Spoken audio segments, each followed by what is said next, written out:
Magganyan ka palagi. Nung lumalaki kami, ganyan ka na eh. Pag nagpupulbo ka, binibiro ka palagi ni kuya.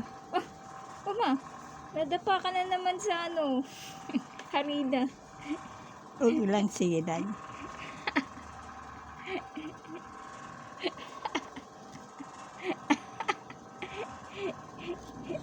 Oh.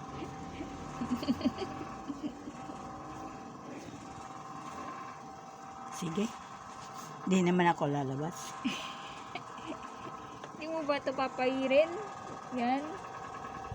Mama.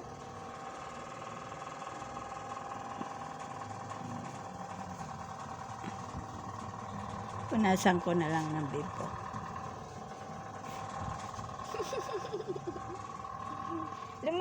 Lumaki na kami sa ganyan eh, na pupunuin mo ng pulbo yung mukha mo. Tapos, pag lumalabas tayo, sabay, ma, ano nangyari? Tanggal ako ng tanggal ng mga tira-tira.